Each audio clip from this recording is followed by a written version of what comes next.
नमस्कार विद्यार्थी मित्र हो. आज आपण पाहणार आहोत third lesson force and pressure. त्या लेसन मध्ये आपल्याला contact and non contact force, balance force and unbalance force, inertia, pressure, buoyant force, Archimedes principle, density and relative density असे पॉइंट्स पाहायचे आहेत. त्याआधी आपण पाहणार आहोत what is mean by force. The force is the physical quantity that changes the state of the rest or of uniform motion of a body in a straight line. Force हा स्थिर अवस्था किंवा पदार्थाची गतिमान अवस्था आहे, ही बदलू शकतो. फोर्स इज द पुश और पुल ऑन एन ऑब्जेक्ट. फोर्सने एखादी वस्तू ढकलली जाते किंवा ओढली जाते. खाली एक्झाम्पल्स दिलेले आहेत. If the object has to be moved, it has to be pushed or pulled. एखादी वस्तू गतिमान केव्हा होते की तिला आपल्याला पुश आणि पुल करावं लागतं. तर आपल्याला 1 2 3 4 5 6 चित्र दिलेले आहेत आणि ह्या पिक्चरमध्ये फर्स्ट गाडी स्थिर आहे आणि तिला ढकललेले दाखवलेले आहे. दुसरा बॉलला तो मुलगा थांबवतोय.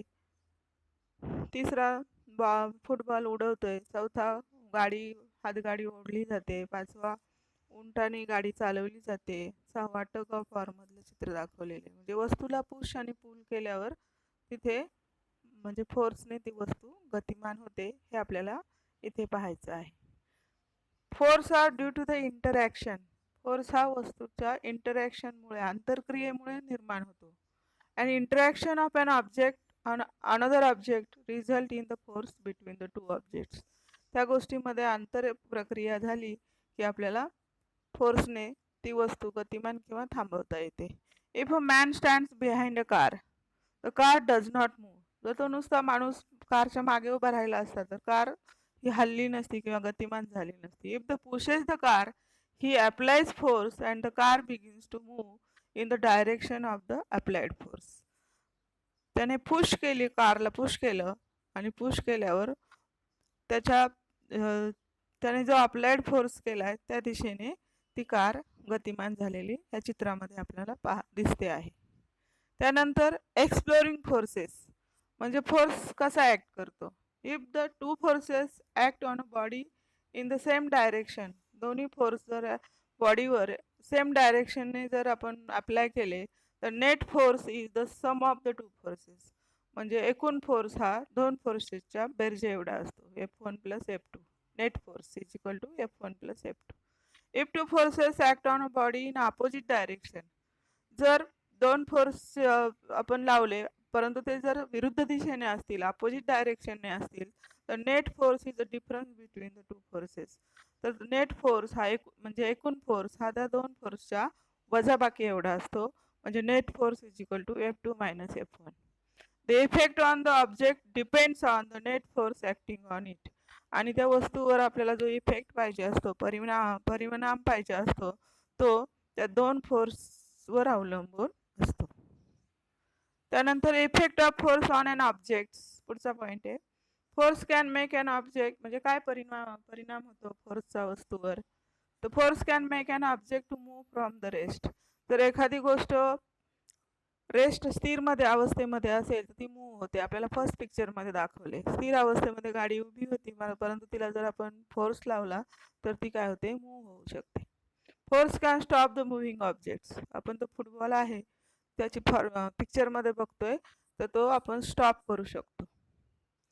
Force can change the speed of the object if it is moving.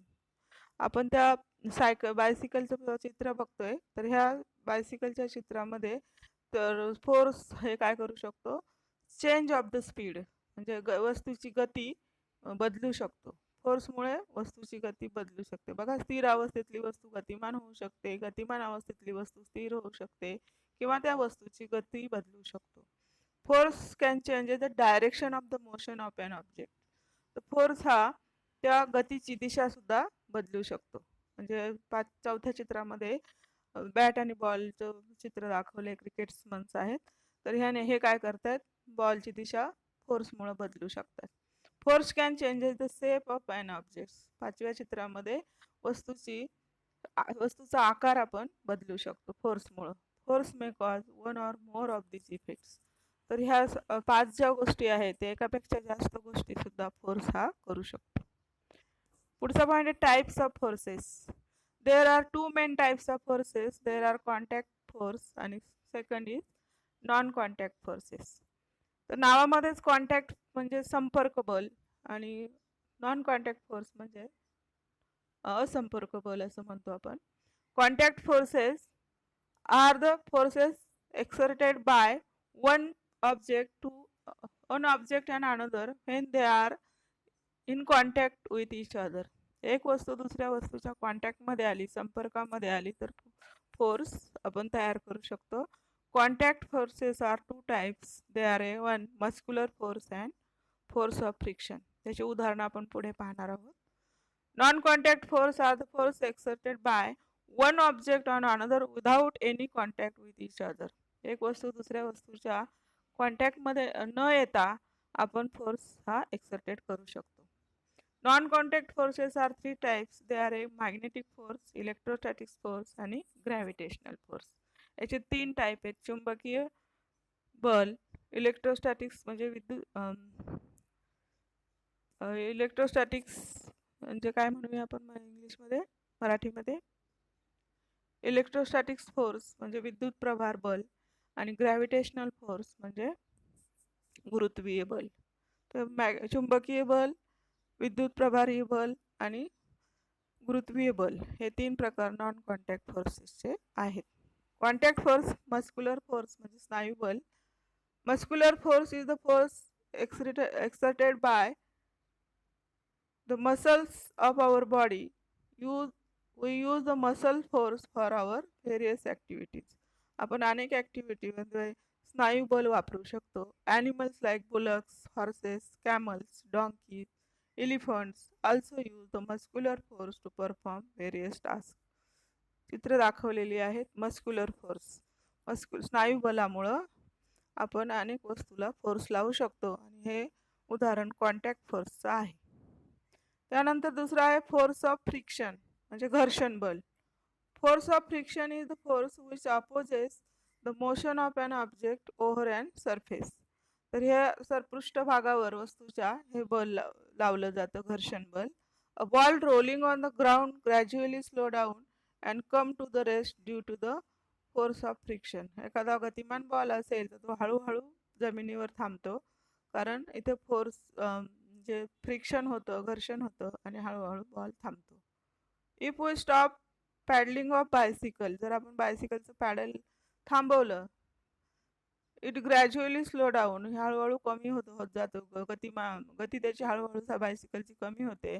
And comes to stop due to the force of friction. आणि फोर्स ऑफ फ्रिक्शनने मग ती सायकल पॅडल न मारता हळूहळू ती थांबते. याला म्हणतात फोर्स ऑफ फ्रिक्शन. त्यानंतर नॉन कॉन्टॅक्ट फोर्स म्हणजे मॅग्नेटिक फोर्स, चुंबकीय बल हे त्याचं उदाहरण आहे. Magnetic force is the force exerted by magnets. Force of attraction and repulsion between two magnets. Attraction आणि रिपल्शन म्हणजे आकर्षण आणि प्रतिकर्षण दोन बलामध्ये होतं. आकर्षण केव्हा होतं? एन आणि एस हे पोल जर एकत्र आले तर अट्रॅक्शन होतं आणि एस म्हणजे समान पोल जर एकत्र आले तर रिपल्शन होतं. Force exerted by magnet on a piece of iron or steel. Piece of iron जर असतील किंवा स्टील असतील, लोखंडाचे खिळे असतील तर त्याला सुद्धा मॅग्नेटिक फोर्स अप्लाय होतो. आणि हे नॉन कॉन्टॅक्ट म्हणजे कॉन्टॅक्ट न करता इथे फोर्स तयार होतो म्हणून याला नॉन कॉन्टॅक्ट फोर्स म्हणतात. आणि हे मॅग्नेटिक फोर्स हे एक प्रकार आहे. त्यानंतर इलेक्ट्रोस्टॅटिक फोर्स विद्युत प्रभारी बल याला म्हटलं जातं. Electrostatic force is the force exerted by the charged body on the another charged or uncharged body. Charge body असेल तर ती दुसऱ्या चार्ज बॉडीला किंवा अनचार्ज बॉडीला अट्रॅक्ट करते. इथे एक उदाहरण दिले. Plastic straw charge by rubbing with the paper. Paper असेल त्याला प्लॅस्टिक स्ट्रॉ म्हणजे प्लॅस्टिक स्ट्रॉ आपण घासल्या तर मात्र काय होतं, पेपरवर प्लॅस्टिकवर चार्ज निर्माण होतो. Rubbing with repels a suspended plastic charge by rubbing with paper. हे एक उदाहरण दिले. किंवा दुसरं उदाहरण small piece of paper being attract the Kom.